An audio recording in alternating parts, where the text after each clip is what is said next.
Hello, everybody. We got some business to handle. Michael's not here, so we'll do it without him. Yeah, we will. First, Facebook. Go there. Like the page. Share the page. Comment some shit. Look at some stuff. There's pictures, videos. Then from there, head on over to Twitter, where you can follow us at the Twitter handle of At Comes Natural Pod. all there. And you can follow us there, and you can comment on the stuff, which, oddly enough, is a lot of stuff from Facebook that just gets thrown into the Twitters. So either place you can comment on. We may follow back. Depends on if you're interesting or not. Or not. Then head on over to iTunes, where you can rate, you can review, and most importantly, you can subscribe to get the podcast for free every Friday when it comes out. For free, automatically. Boom. Business is done. And now on to the good stuff. Comes naturally, we are Joe. And I'm Cody. That space there was for Mike, just in case he wanted to show up. But he didn't. But he did not. So, boom. How you doing, Joe? I'm actually feeling pretty good right now. Yeah, you are. Yeah. High as shit right now. I'm getting there. Yeah, you are. Edibles are magic. So, where do you want to start today? I don't know. I figured we'd just pretty much talk about this movie I literally just learned about and then watched. Fair enough. The movie that Joe is speaking of is called The Lost City of Z, featuring that guy from that gangster bike show. Is that where he's from? Yeah, he's from Sons of Anarchy. It's Charlie Hunnam, also from Pacific Rim. He's That's also the new probably King where- Arthur.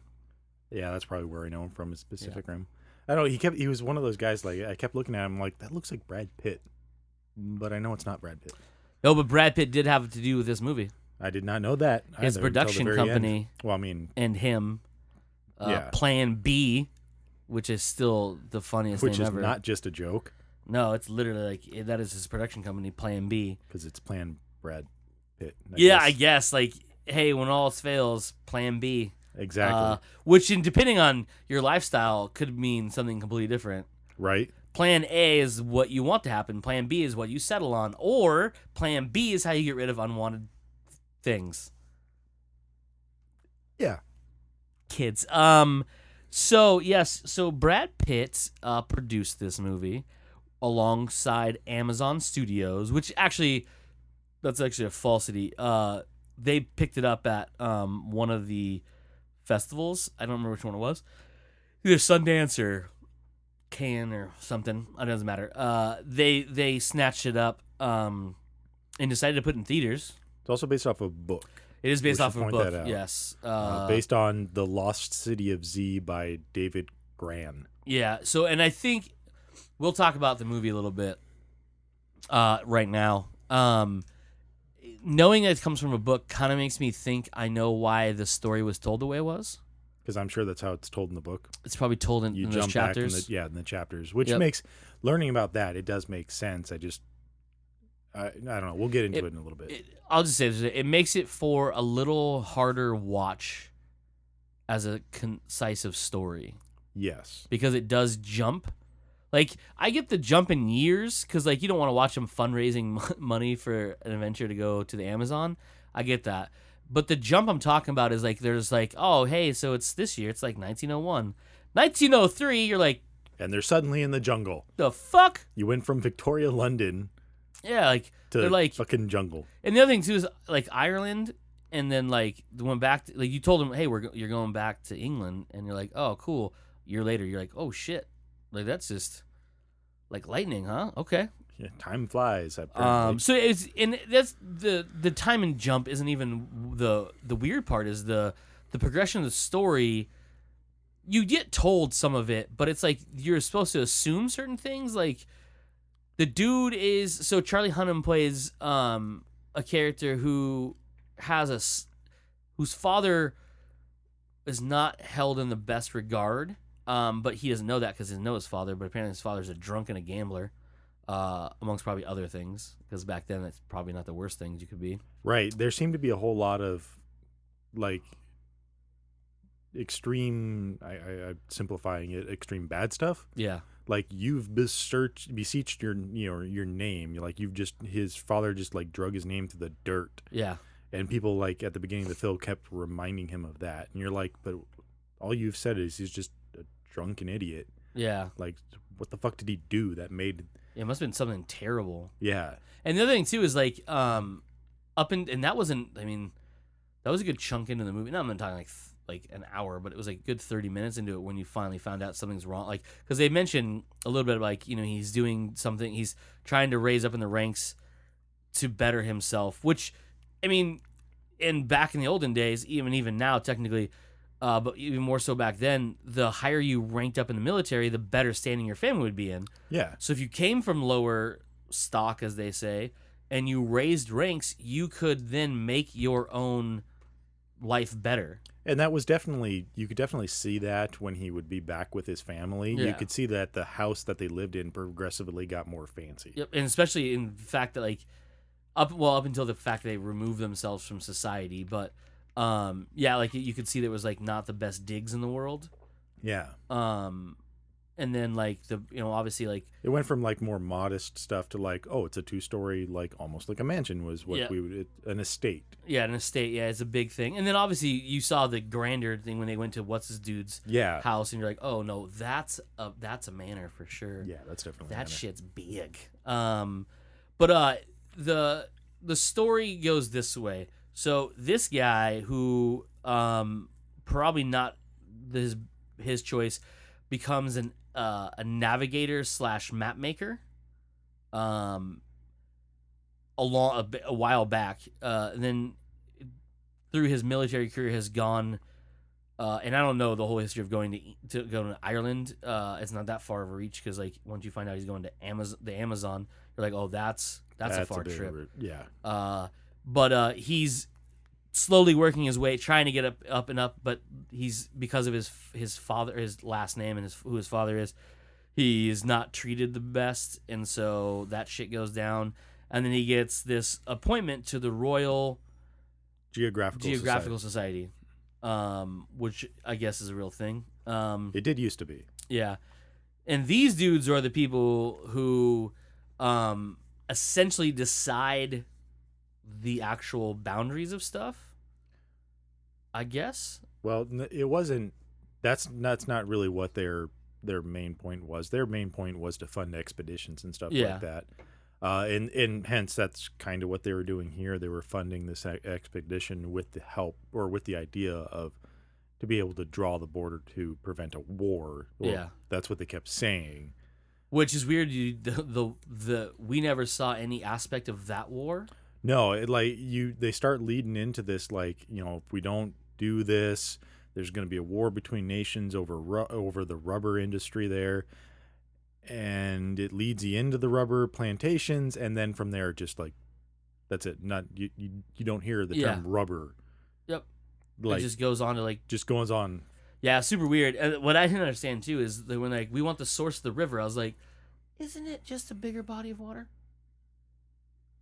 Yes, but I get what they're saying with that too. But when they finally do reach the quote unquote source of the river, and it's like it's a waterfall, and I'm like, and no one's gonna ask where the source of that is. Nah, it's fine. Like, we made it, we finished, we're done, and they literally kill a boar, pack it up, and head back. And that's I was the like, thing that got me too, is like, so they kill a boar, like, oh, these dudes are gonna get some real food in them, because they were not looking healthy. No. But what made them turn back from when they get to this? They get to the source of the river, which is this waterfall, which obviously is not the source. Water doesn't just shoot out of the rocks. But they're doing their map stuff, with the little weird yardstick thing. I don't even know what that's for. To tell you the truth, I know it's probably elevation or something. I don't know.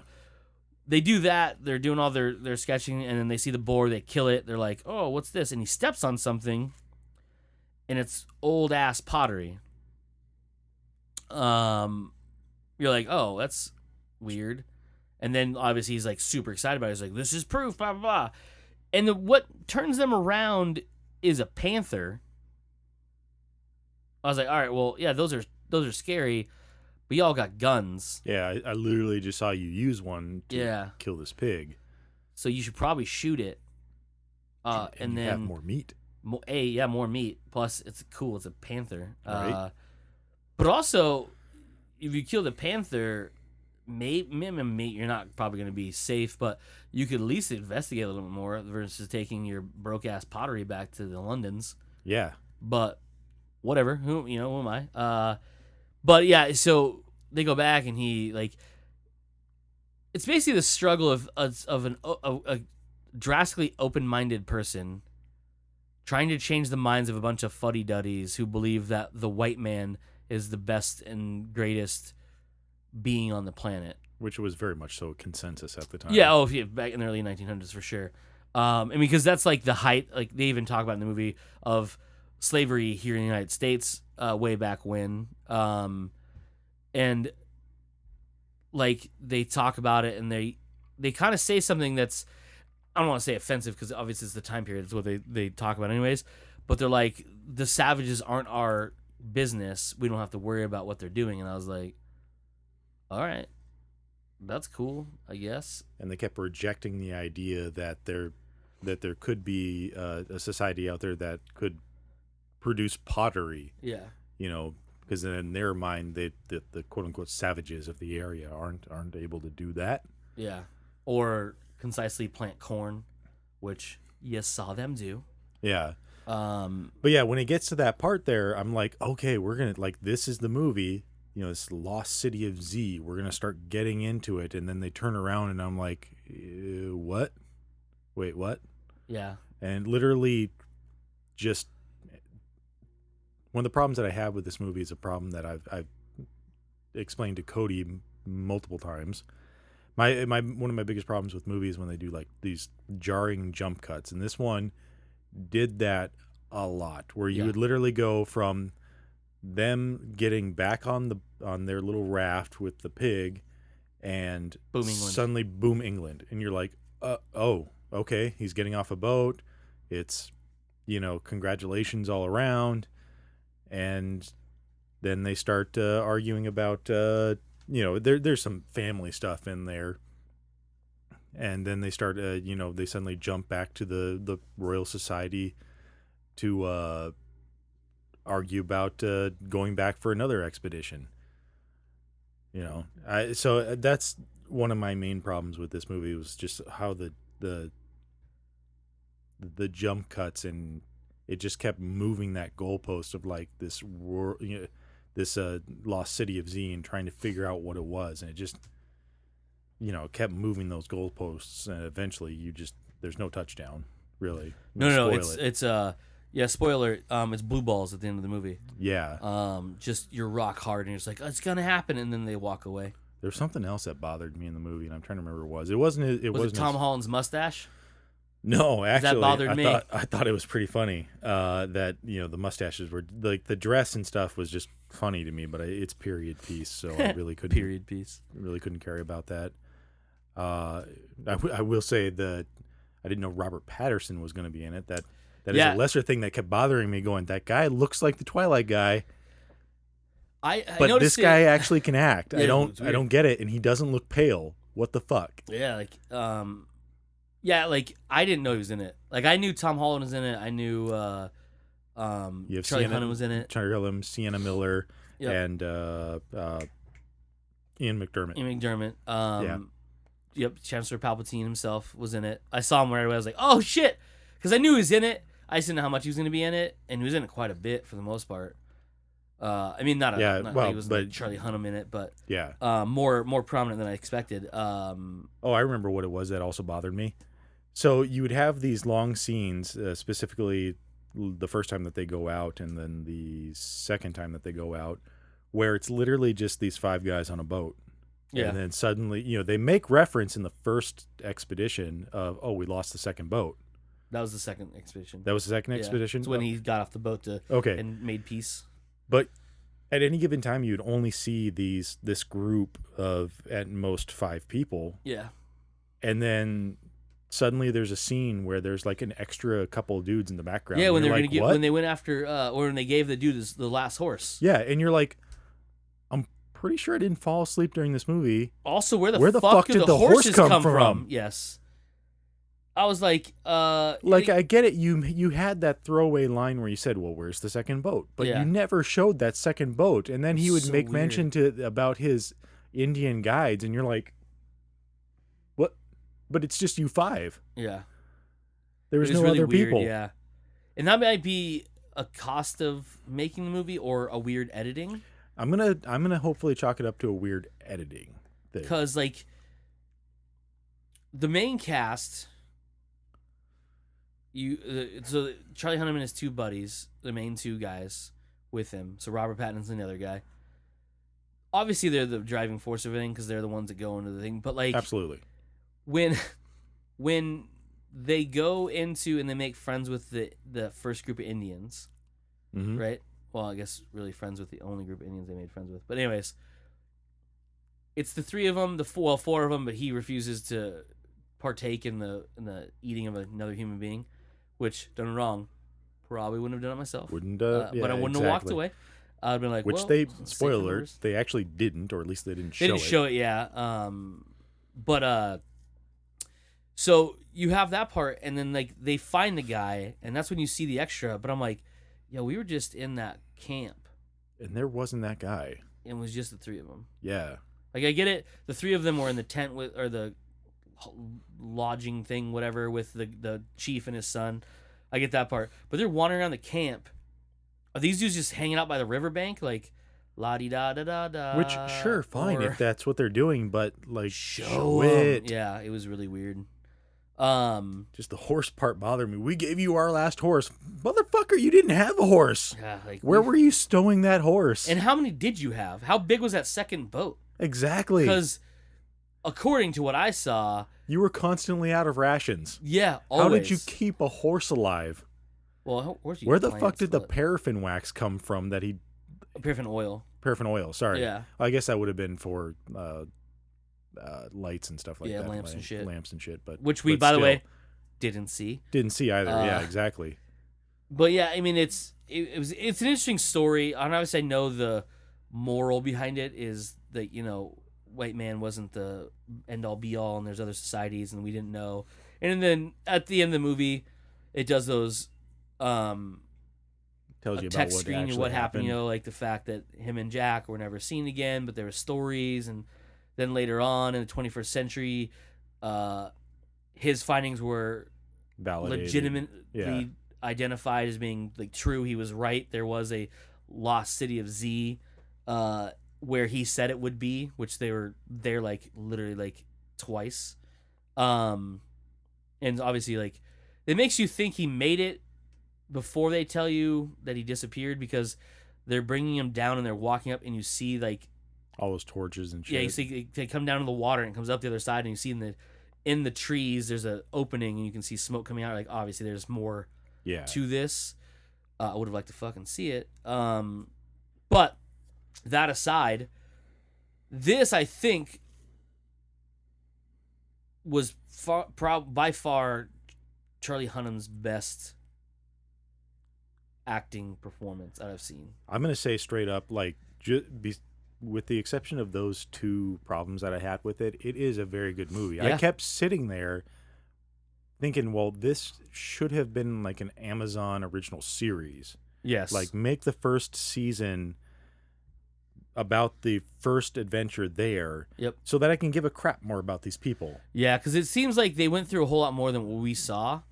Because they do reference the diseases. The one guy was vomiting blood. Don't worry, he didn't survive. He was not long for this world, as they say. That was the guy that they kicked over the boat edge, right? After he died, yeah. And then he thought what's his face was dead. Yeah, which you show him because at one point they're pushing the boat along through the shallows, river, through the shallows, and he's just vomiting chunks of like red terrible, stuff. like dark crimson, black, fucking red. It was terrible. I was but like, literally the next scene is like they're all malnourished. There you we go. Jeez. Words. I'm an engineer, not words. Yeah, not we a know. wordsmith. Yeah, not they're all one just of I'm not a dictionary guy, not a doctor. dictionary guy. Go ahead. They're just all malnourished, and they literally just seem to like poke this dude, and they're like, he's dead, and they kick him over the side. And Yeah, it's like it what? starts off and they kick him over the side. I'm like, well, it's actually one of the most there's two scenes in this movie that really like were terrifying. The war scene in World War One. Yes. That shit was fucking gnarly. It was very short too. Like they made the charge and people were getting fucking lit up by the mounted guns. Yeah. It was terrifying. The chlorine gas, like everything was terrifying. But the piranha scene. Right there. Yep. Yeah. He's like, I can see these fish, but I can't catch them. And then like the dude takes the dart or spear straight thingy to the chest, straight, through the like, chest, just protrudes through. And at first I thought it hit. Like I was like, that's weird. And then I realized, oh no, that came through. Yeah. He turns, you see it. They're fucking Yeah. throwing them, shooting them, whatever they're doing. They get out. Charlie Hunnam gets off balance, thrown over the side. Is trying to help this guy. They both get caught in the fishing net, and he's bleeding. The one dude that got stuck with the fucking pokey stick, he's bleeding, and you're like, oh, that dude's not gonna make it. That shit's infected for sure already. Oh yeah, definitely infected. Well, you didn't have to worry about that for long. Because then piranhas set in. Yeah. And obviously at this point in history, they probably didn't really know what piranhas were. Yeah, because probably I'm not. pretty sure piranhas are kind of a thing from South America. Yes. I don't know of them being anywhere else, and I could be wrong about that because I'm not a fish doctor. But that shit was fucking terrifying. I knew Charlie Hunnam wasn't gonna die. But he seemed to be under for a long time. He was there for a while. Really and questioning they're like hacking how that fucking at that net, and I was like, bro, someone help him. Yeah. But the thing about it was crazy. He gets out and he's got like blood on his hand. I'm guessing he probably got nipped or whatever. The thing that got me though is they're on this river, and obviously they're not doing great. And you literally see this like blood being like with bubbles and everything, and as the boat drifts away, the bubbles just continue in the activity one place, in one area. You just like realize that like they're moving forward. And oh, dude, I was he's like, just there being munched on by God. those fucking fish. It was scary. Which, by the way, literally seemed like day one. Like just the way they went from the rubber plantation to that, it was like, well, was that day one? It definitely wasn't. That dude. Yeah, that dude didn't survive very long. Yeah, and that's the thing. I'm guessing in the book, you probably have a lot more of what happened, what goes on, because like. They talk about all the disease they pick, like the weird diseases and the vomiting of blood and the wounds that you get. Like the dude's leg was gnarly. Oh, you're talking about the fat guy? Yeah, he's just sitting there scratching at it in the middle of the rapids. Oh god, dude. God. But after that though, after they fished him out of the water, and when he's losing his mind, before they put him on the last last horse. You see the fucking how gross it's gotten, and it's like the flesh is being eaten away by whatever. I was like, pack your shit and get out. Because finding a lost city is definitely not worth your fucking leg eating itself off your body. Yeah.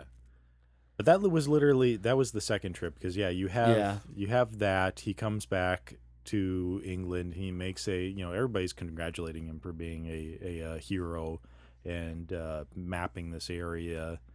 And he makes a point to say, look, there's all these peoples out there. They're so deep into the forest that, we didn't think possible up until this point. So we need to mount another expedition where pretty much most of the rest of the scientists, quote unquote, of this society are like, no, that's preposterous. These are savages, and blah blah blah. None of this can exist. You were just delirious. And then they have that one guy, the big fat guy, that's like, no, this is gonna be awesome. Let's do this. Let's do this. I'll fund it. I will fund it as long as I get to come with you, because he was known as he was the one that went to the Arctic for the first time. For the first time. Yeah. What a piece of shit. Yeah. Yeah, by the time they meet the first group of natives there, the ones that shot them the first time. Yep. Charlie Dunham's character basically makes friends with them. Yep. But this dude has already lost his fucking mind Yeah. and just eats up a bunch of shit and just goes crazy. They eventually get to the point where did they explain how he got that leg thing? No, It just it's kind of like showed up to me. yeah, because they talked about it the first time because what's his Robert Pattinson's character, I can't think, was it Costin or something, had that, one on his arm. Yeah. And they talked about the wounds can fester. Yeah. So I'm guessing he got hit, like nicked by something, and it just got infected and got worse. But he didn't take care of it because he he's a took fat care piece of it shit. all right. Like I said, the rapid scene where they're just going through the rapids and they're like, no, everybody has to stay in their area. First off, this dumb shit's standing. They're yelling at him to lay down. He's just standing there, just going at it on his leg. Just, I swear to God, he scratched a hole through his jeans. That's what it looked terrible. like. It was. Fucker goes over, almost tips the boat over, loses a bunch of rations right there. And Charlie Dunham's character's like, just swim to the shore. We're gonna meet you on shore. Just go, you fat fucking piece of shit. Yep. Then even still in his own delirium and being given food and their last horse. Yep. Which again, no second boat, no horse shown during this rapid scene. But it was there, just not. But it was there. Yep. Maybe they traveled over land. I don't know, which would be weird. Yeah, so they make it to the to as far as they could go, but they find out that the fucking fat piece of shit put paraffin oil all over their food, which rendered it inedible apparently. Yep.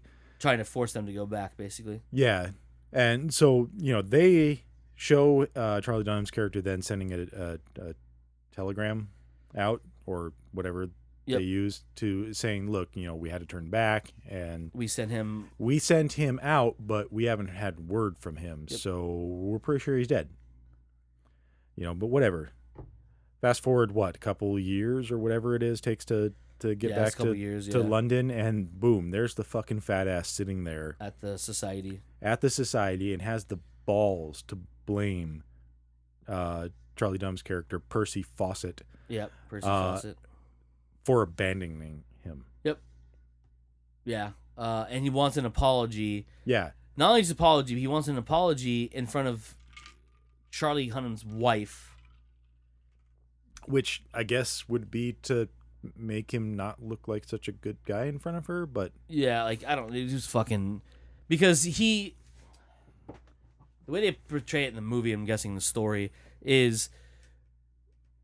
Charlie Hunnam talked big game in front of his wife, was shown all the dignities of the inner circle in front of his wife, so you wanted to show that, hey, not only is your husband a lying sack of shit who tried to have me murdered or killed, but he is a big fat fucking liar as well. He's just like his dad, I'm guessing. Yeah. So yeah, it was I literally wanted to throw my shoe at the fucking screen. I was like, this fucking guy. And because he's higher up and he's more well-renowned, people believed him. Yeah. And I was like, oh, you this motherfuckers. Fuck. But he doesn't get the satisfaction. Nope. Charlie Dunham's character, Percy, just fucking like, nope, fuck this. I quit. Yep. I'm out. Fuck you guys. I'm out. And then World War I breaks out. And this literally becomes a war movie at that was part. crazy. And that's where you're getting into the whole, oh my God, so fucking awful. Yeah, dude. Especially since I knew that one, when they start lining up, and I'm like, they're gonna charge. Yeah. Fixed bayonets.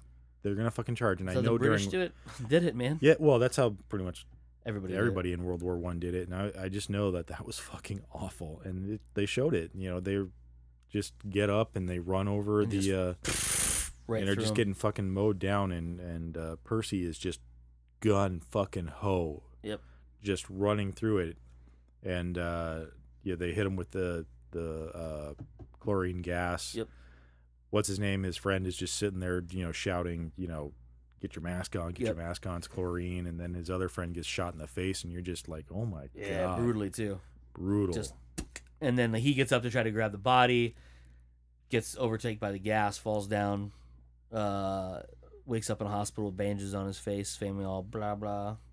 Yeah, it was like... It's a really good movie. Don't let the jump cuts take you away from it.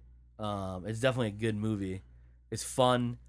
There's some funny parts in it. Obviously, some sad parts in it. Yeah. Some emotional parts in it. But it's obviously loosely based on real stuff. I don't know if Percy Fawcett is a real person in history. No, according to this, he was. There you go. I don't know much because this about was literally England's- based off of his disappearance with his son in the Amazon. There you go. Based on true story. Yeah. Which if that's the thing. Again, though, we're not sure how, Yeah. This is one of those, Hollywood based on a true story thing. Well, obviously, it shows in the end there. He retires after the war because doctor said he'll never go back to the Amazon again, which was surprised that he actually said okay, because the way he was so just fucking gun-ho about doing this. But yeah, they spend some time off wherever cottage it was, but then you find out that their son sent a letter to an American newspaper, and it basically ignites this whole thing again where him and his son at this point now are the only ones that were going after this city, I guess. That's how it happened, right? So because just the way the whole movie was shot, I could never, or I just couldn't figure, were there other people? So there was other people with him at first, and then he writes a letter to his wife saying that the rest of the group has gone home, but they're gonna carry on. Just him and his son. Yep. And I was like, "What is that a best? Is that a good idea?" That's not really a good decision. I mean, No. it could have turned out worse, I guess, but not a great choice. Also, trudging through some of the worst jungle that I've ever seen in my life. Probably not the greatest choice either. But that's when this is the end of the endish of the movie. Him and his son get ambushed. Ambushed. Yeah. By a group of natives. A group of natives who were wearing red. They try to retreat, get chased, Indiana Jones style. Literally up over a hill, arrows just flying past them. I was sitting there waiting for somebody to shout, "Start the plane, Jacques! Start the plane!" Yep. Then the blues show up because they were wearing blue. You think they're gonna defend them, like a spear. Like you're like, oh shit! Like you're trapped between two warring things, right? And then one of the blues throws a spear, like, "Don't kill Spider-Man!" And then it flies past him and kills one of the reds. Not quickly, by the way. No, dude. He was on the ground miserably suffering with a fucking spear through his gut. And then they chase the reds off. That sounds racist, by the way. It's not. They're wearing red. So red versus blue. Then as they're doing that, they surround Charlie Hunnam and Peter Parker. And you're like, oh, this actually went way differently than I thought. Yeah, it's a lot less protection. Yep. And because they're like, not like, hey, we're protecting you surrounding. No, like they're surrounding them with points toward at them. And I was like, well, y'all in some trouble because those are the pointy ends of stuff, and that's usually what kills you. Mm-hmm. If I learn anything from Game of Thrones, sticking with the pointy end. Yep. And then just to end it, that's when they essentially, him and his son, come to the sense that, hey, we're gonna die. So let's just do whatever they want us to. And so they drink some weird liquid. I thought they were going to start tripping balls at that point. I think they kind of were in a way. Like, they kind of went really, Yeah, but I thought we would, really see it. Because that whole part with the natives, they have them at some, right in front of what looked to be the chieftain of the tribe. And they're like, we need to see where this Christian spirit belongs. And you're like, well, they're gonna die. Yeah. And then they bring him down to that one area, and they feed him the whatever drink that was, and they just go loopy. And I'm like, oh, this is how we learn about the Lost City, maybe. Then they start walking him down the river, and I was like, are they just gonna dump him in the river? That'd be kind of fucked up. And then the movie ends, and you're like, what? Well, it jumps to his wife. Oh, that's true. It jumps to his wife. Yeah, who's wearing all black. Who's obviously giving mourning. up hope, but she got a message from someone from Brazil saying that several people have seen her husband and her son living with the Indians. Yeah. Again, that's what they called them. It's not me being racist. Indigenous people, as it's referred to, shortened down to Indians.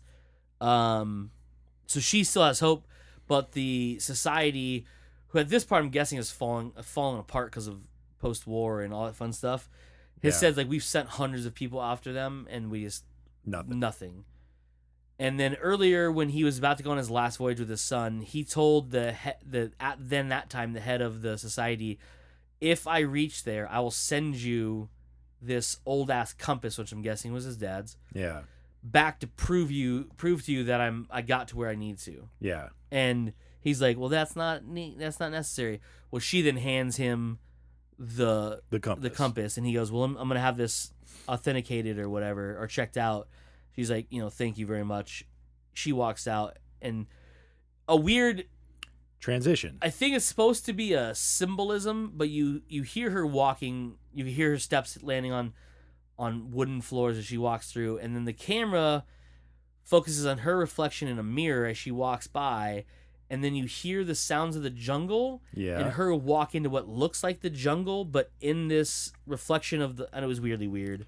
And then it cuts and gives you the word saying, hey, this is what's happened. And yeah, that point exactly, because that was what my face was. Cause they brought the lights up at that point, and I was like, huh? What the fuck did I just watch? Yeah, like, what? Why did she suddenly end up in the jungle in this pseudo-ending dream sequence thing? Especially since the wording at the end just basically says that she lived her life, Yeah, exactly. So, it was really bizarre. Really bizarre. But yeah, I mean, it's a good movie. It's a good story. A good movie, yeah. It's extremely well acted.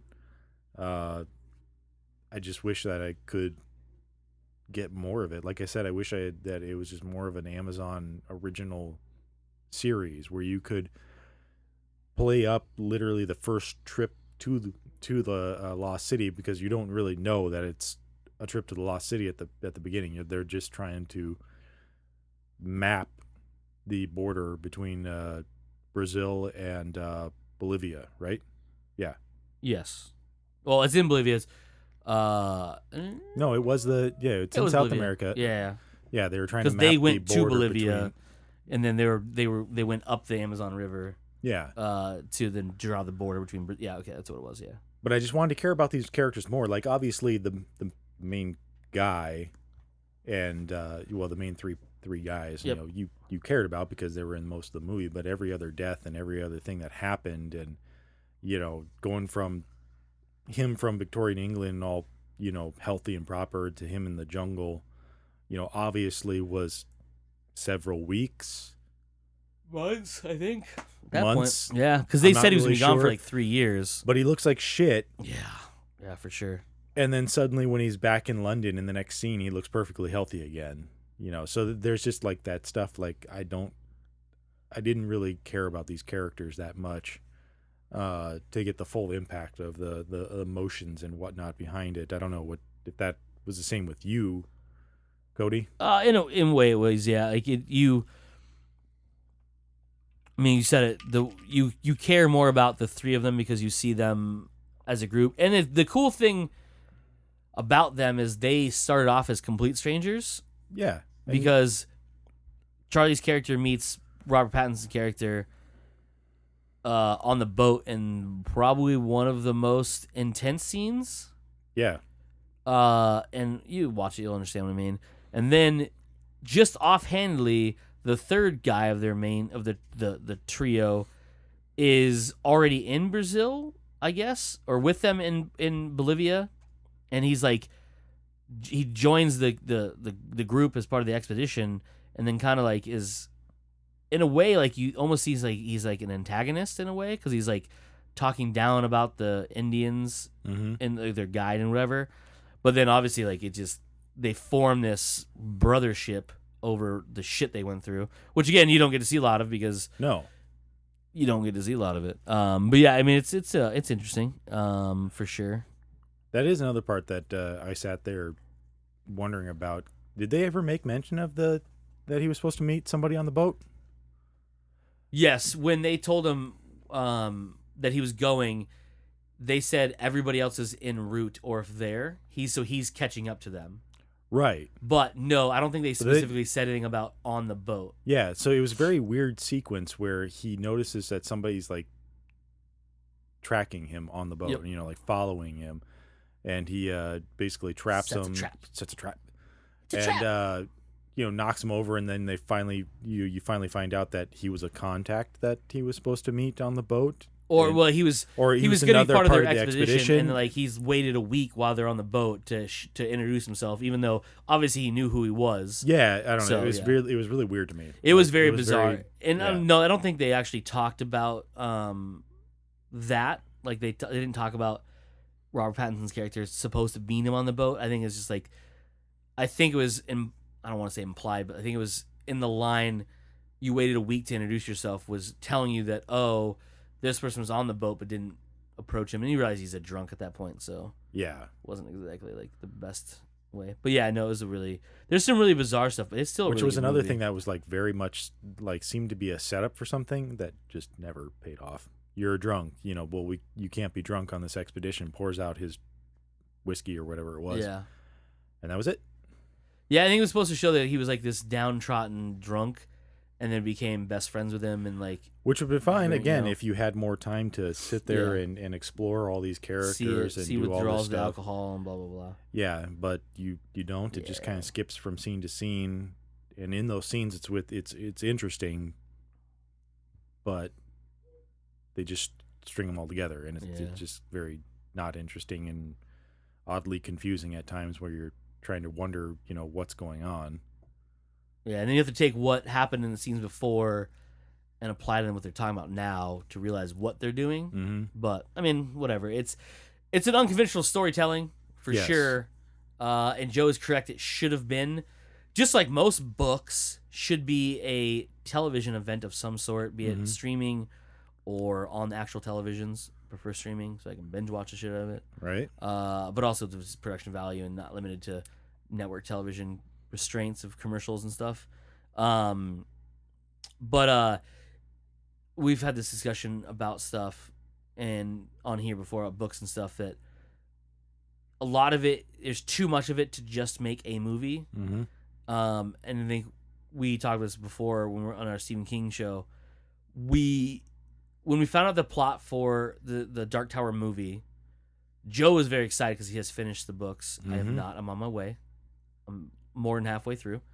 The movie isn't adapting the original story. It's an additional story to it. So it's like a continuation in a way, where most movies, we'll use another Stephen King one as an example, it's being remade. They've already designed it to be a two-part movie. So first movie, second movie. If you remember the original, it was a 6-part miniseries. I think so, yeah. Right? We've discussed this before. I'm sure you're 6. And if I'm wrong, oh well, you can look it up. Because the book is so, I'm looking at it. It's so dense. Like, it's a very long book, but there's so much in it that they needed to make it a miniseries because of all the stuff that happens. Because it's not one of those things where like, oh, you can just cut out this stuff. There's stuff that's in it that needs to be in it to get you to point B from A. So it's not just A to B. It's A, A.1, A.2, A.3, all these through to B, so you can get to B and know these characters and know these things. This is a perfect example. Yes, it was a really good movie. It was well acted. It was a beautifully shot movie. Mm-hmm. It could have easily been shaky cam at certain points, but it was not. Nope. It was very steady all the time. Even like the running scenes, they did a gorgeous job. It did help that we were sitting in a very nice theater watching it. Yes.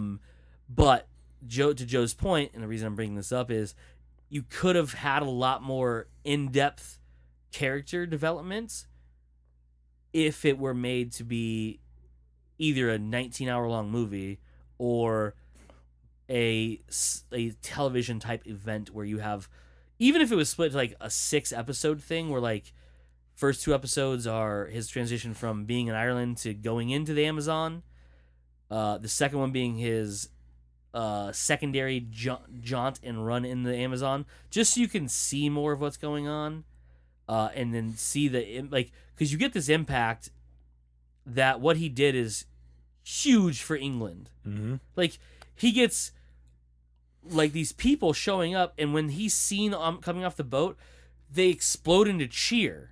Yeah. And you don't know why. And you still don't understand why, other than the fact that, it's a big deal. You're like, obviously it's a big deal. Yeah. These people are here cheering for someone they don't know. Yeah. This is literally just random people. This isn't people from the society. This is like regular people. Yeah. And they're like, congratulations. Like, they know him by name because he's like in the papers as like this. And the only thing I can hero. think of is that it was another throwaway thing that they did during the second expedition. I think it was first. No, well, I mean, because they made mention of how he'll send letters back so that they can publish them. Third one. That was the third one. Yeah, it's with his son. Yeah. So, but they never mentioned that during the part of it is one? I don't know if it's but one of those that's I can understand the fanfare because obviously you don't have video games, television, and stuff like that. Other internet. things for distraction. So you have books and things to read. So if you have literally a guy that's traveling through the unknown parts of Amazonia, as they kept calling it, which was fucking hilarious. Yep. It's also funny that this is an Amazon movie and yes, it's about the Amazon. What if they changed it to make it that way? No, they didn't. I know. There's actually a guy going through Africa, but they didn't. Company not called Africa. Yeah, right. But yeah, they never explained that to begin with, or at least I don't remember them explaining it. The third one, I think. Well, again, I don't know if they actually say specifically that he's gonna write these to be published, but the expedition is being paid for by a consortium of newspapers from America, the Americas as they call it. So it's more of him. I'm guessing to publish through those newspapers, periodicals, wherever they happen to be, the adventures of him. Yeah. But yes, I don't know if they specifically say. But in the first two hey, expeditions, I don't remember. I do remember them saying that for the third one. Yes, and then the second one, for the first two, just didn't say. He sends the but that's another thing. Telegram back. Yeah, I don't think there's anything. They just, I don't know.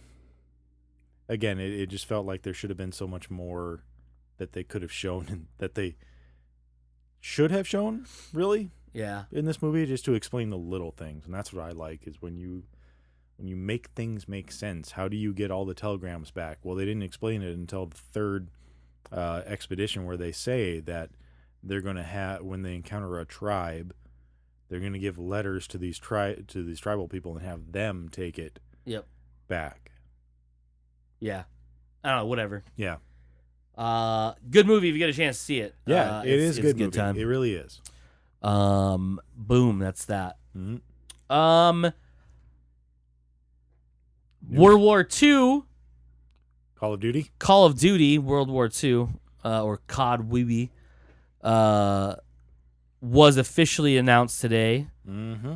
If you guys haven't seen it, I did not post the trailer on the Facebook page. I mean, I could. If you're not a Call of Duty fan, you can just tune out for right now. I'm not gonna say it's the best first-person shooter game ever, franchise ever, but I enjoy them a lot. I play all of them. They're the most consistently well-produced games. Oh, very much so. I think Activision has nailed down the production, how to produce these, because they do come out. I mean, you have games like Assassin's Creed that for a long time were coming out with a new one every year, and you can see how badly they suffered because of that, especially the last few with all the weird glitches they had. This, if you guys don't know, is a group, is two different companies that do the games. So they have a 2-year production cycle, which is pretty fucking fast for a game that for something that's completely and utterly having to be made up every time. It really is, but it really also allows them to focus on their Yes. thing. Yep. So you're not working one team doubly as hard. You're working one team hard to do what they need to, while the other one gets released. So every year, like last year, we had Advanced Warfare, or I'm sorry, Infinite Warfare. That is a different team than what's bringing us Call of Duty World War II. Right.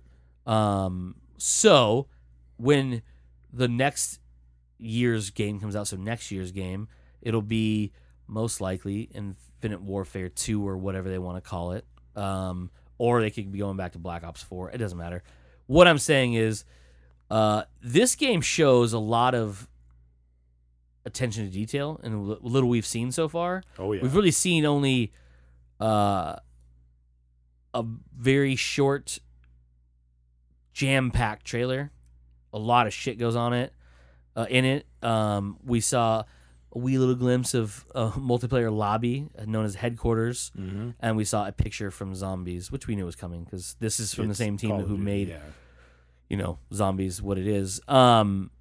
The biggest thing I noticed, and it kind of was beat down into the fact, is Call of Duty going back to its roots, boots on the ground, realistic warfare. Mm-hmm. I get it. They've gone astray a little bit because people are like, oh, they're going to have jetpacks in World War II. I would definitely see that would be super fun. Cause, it would be kind of like rad. like an add-on. Yeah. But like, because I mean, Battlefield did it when you had 1942, and then you had the experimental weapons of 1942. Exactly. So that was kind of fun. But in this one, it is very, very. I mean, they talk about some of the weapons you have in it, which is all like there's no repeating guns. You have the first machine gun. But you don't have assault rifles the way we think of assault rifles. It's all just rifles. Mm-hmm. 5 or 6 in a magazine or a clip. Very brutal. They're talking about because like if I'm not mistaken, some of these don't even like some of these are.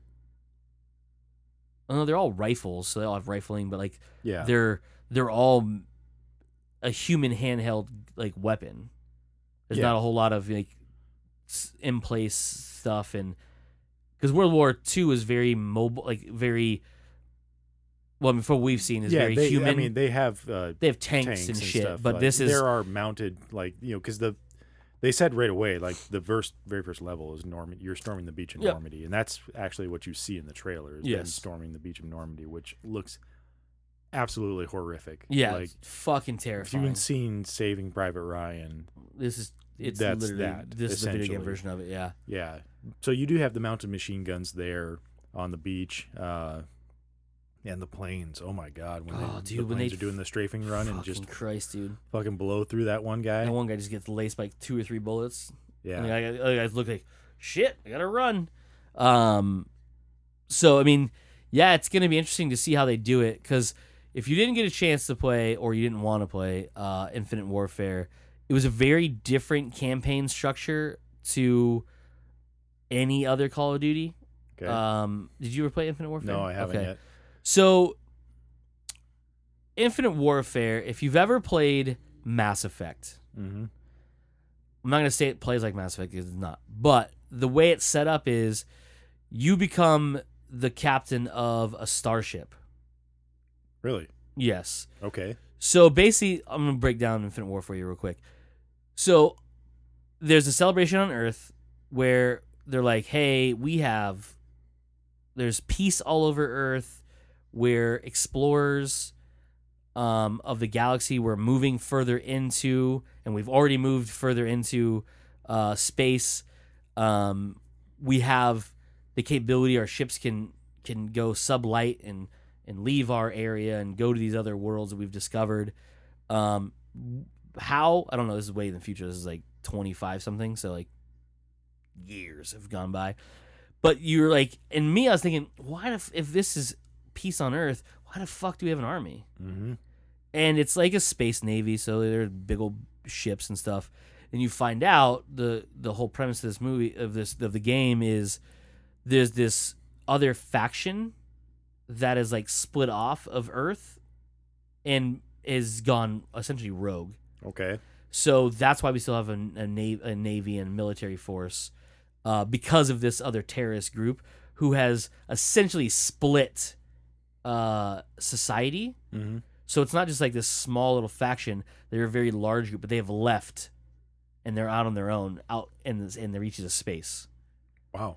Yeah, it's pretty fucking dope. So during this big celebration on Earth, they're christening a new ship, and all these new things, and they have these space guns. Literally, they're guns that shoot into space.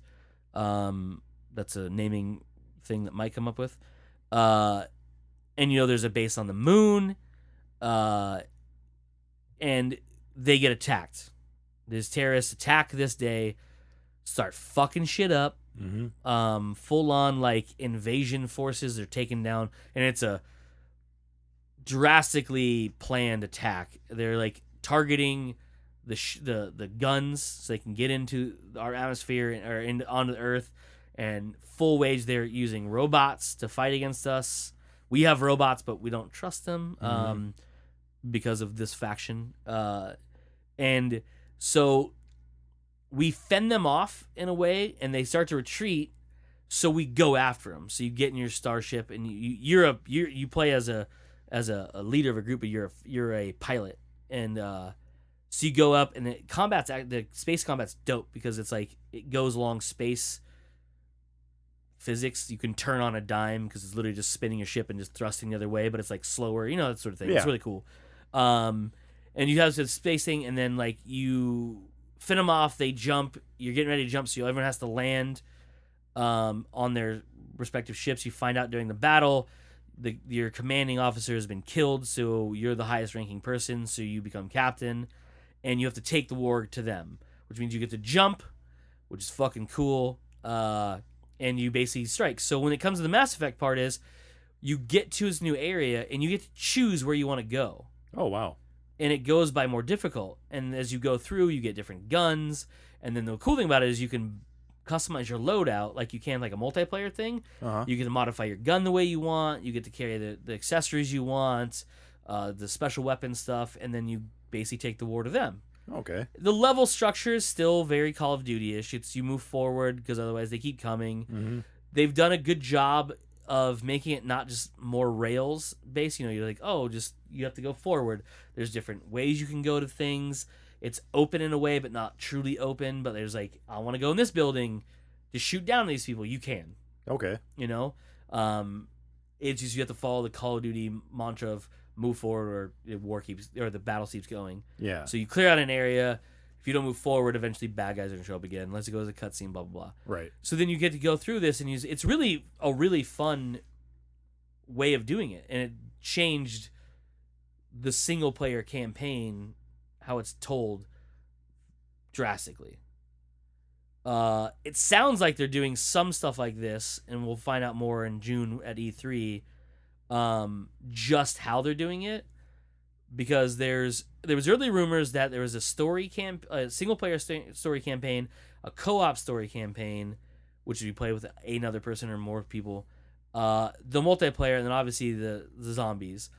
Now in the press conference today, they did not dispute there's not a campaign for multiplayer or co-op. Right. But what they did say is the co-op they refer to as the zombie campaign.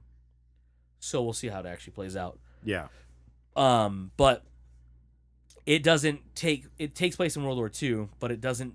They talk about how the Third Reich was working on making these soldiers, and then obviously some shit went down.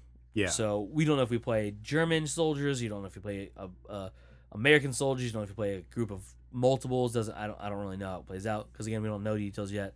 They showed us a single image from it, which looked dope because the guys all stapled back together. But yeah, it's interesting.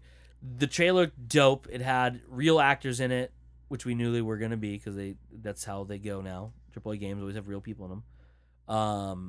Call of Duty is well known for having actors being portrayed visually as well as by the voice in the games, which is something like stuff like Battlefield doesn't do.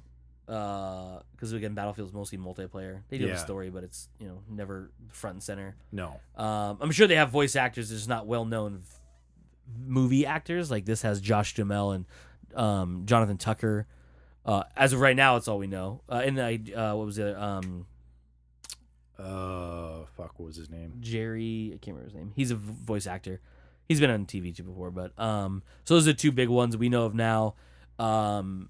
They're physically, you can like the picture I'm looking at right now looks like Josh Duhamel dressed in World War II gear, and you realize that's actually the video game version of him, and it's fucking gorgeous. Yeah, his character animation as well was just spot on. Yeah. The other two, like, you could see it, but like right away you were like Joseph Gordon-Levitt. I was like, oh my god, that is Joseph Gordon-Levitt. I literally thought it was like you see him for a split second, you hear his voice, like, oh shit, that was Joseph Gordon-Levitt, and it turns out it was Jonathan Tucker. Yeah. And once I found it was Jonathan Tucker, I just okay, that's what yeah, definitely him. But they look like their characters, which is super dope. The animation is really good. The best part is everything we saw was in-game footage, so which means you're using in-game assets to run everything. If you know what that is, Mass Effect had a problem with that because they used Mass Effect for the first time ever used in-game assets to make their cutscenes, and some shit went wrong. People held guns the wrong way.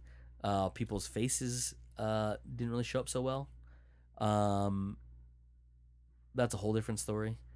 But this is exciting because it's World War II again. It's again where Call of Duty started. But it's a modern game made for World War II. Just like Battlefield 1 is a modern main game set in World War I. So it looked gorgeous. It played really well. The story needed some help, but yeah, we're not talking about that. It played really well. It looked really good. It's a great game. I'm not taking it away from Battlefield 1. It is a fantastic game. I enjoyed it a lot. But Call of Duty is still the king of first-person shooters, especially multiplayer. There's a reason you don't hear about Battlefield 1 championships. Yeah. It's just Call of Duty has just done such a good job. People may complain about it, but it's still the number one selling. It's the number one in competitions. It's just they do a really good job, and they're going back. Why, you may ask? A different group of people are doing it. It's the people who originally did it. But the technology has gotten so advanced in the last 10 years that they can tell better stories. They can tell more in-depth stories. Mm-hmm. They can change how the game is played, how it feels, and they can take everything they've learned in the last 10 years and reapply it to something obviously they cared about a lot, because they weren't the first to do a World War II game. No. But they're the ones that essentially, I don't want to say perfected it, but made it to what it needed to be and stepped up the game for everybody else to follow. Because Battlefield was the thing for those those old timey war games, old timey 10 years ago. Well, I was close to like 15 years ago, but with like Battlefield 1942, which obviously the heat of World War II. No one has really done a World War I game, mainly because of it's not that exciting. Modern stuff, modern for World War II, just made to get that much better. Battlefield 1, obviously, the technology was there to make things like functional tanks in the game and the weapons work the way they should have. They did an amazing job with it. But World War II is like the bread and butter for so many games. Yeah. Like so many, like literally Battlefield, that's where they started. That's where they were at. They made how many World War II games? Well, they had the Battlefield 1942, and it was 2-3 expansions, I think they did for it, until they moved on to Vietnam. Yep. And then they moved on to Battlefield 2, which was essentially modern warfare. Yeah. Because they transitioned at the same time Modern Warfare transitioned. Because Yeah. again, Call of Duty changed the landscape and made Modern Warfare. Because the year before, Activision and Call of Duty released World at War, which was the last game they set in World War II, and it was the first time they went to the other half of World War II, which was away from the Nazis and towards the Japanese, and that game was brutal as shit. Then Modern Warfare came out, and everyone's like, man, Battlefield does this. Or they like nobody does this. Like no one wants this. Like you can't do it. And obviously, if you know the history of Call of Duty, they weren't the first to make multiplayer, console-based multiplayer. The end all be all. You can thank Halo for that. But Modern Warfare did change that look and feel and what everyone wanted. Like, yes, Halo was dope. But Modern Warfare 1, and especially Modern Warfare 2, just changed how multiplayer was going to play from then on out. And everyone's trying to catch up still to this day to do it. And every year, I say to myself, there's no way they can make multiplayer that much better. They keep proving me wrong. They keep proving everyone wrong because that's why they're the number one. That's why they're used for competitions in like $1 million tournaments because their multiplayer is the best still. Yes, it has flaws, but it's not like flawed. But they by far make the best, most competitive multiplayer out there. And I don't think they're gonna stop with this one. Probably not. Watch the trailer if you haven't seen it already. Just type in Call of Duty WWII, as they kept saying. Which stands for World War II, and watch the fucking mayhem, man. It doesn't even start slow. No. It just fucked up right away. Just drops you right into it. Just breaching, like just beaching on Normandy, and just like death in the water, death on the beach. Then they jump ahead, like you can say they jump into the further skirmishes, and just like there is so much death in this trailer. There's one part, and I know Joe's going to know what I'm talking about, that just remind you how fucking brutal World War II was. And it's where it's a fist fight, and an American soldier, I think, has a Nazi on the ground, and they're trading blows, and like the Nazi hits him from the ground, and he gets jarred, but he grabs something, some metal object. It's the helmet. It's the Nazi's helmet. Yeah. And just proceeds to beat the Nazi's face in with it. Yep. And you're like, fuck. And that's, again, another very... Because they did that in Saving Private Ryan. Yeah. Yeah, it's like... If you've ever wanted to play Saving Private Ryan, I think this is going to be by far your closest to it. Now, the story does not follow Saving Private Ryan. You're not going to save Matt Damon from being in war to send him back home because of all of his other brothers are dead. This tells a completely different story. The cool thing about this is you get to be, the story you're playing is the front lines. So the soldiers you're playing are on the brink of war. You are pushing against the Nazi regime over and over again. So you are in the face of utter danger and utter warfare at every aspect of it. Yeah. There's no relentless. There's not, we're the 2nd battalion. We scoop up and push to the unknown areas. You are the front line, the offense going against the Nazis, and it looks fucking nuts, to tell you the truth. It looks good. Yep. But I think that's it. Yeah, that's it. I can't think of anything else. Yeah, nothing new crazy came out. Cars 3 trailer came out, but Joe didn't watch it, so we can't talk about it. Nope, not yet. We can watch it in a few minutes here. But yeah, so I think that's going to be it. Yep. For this week's episode of Comes Naturally, which means we are Joe. And I'm Cody. And as usual, you fuckers just came naturally.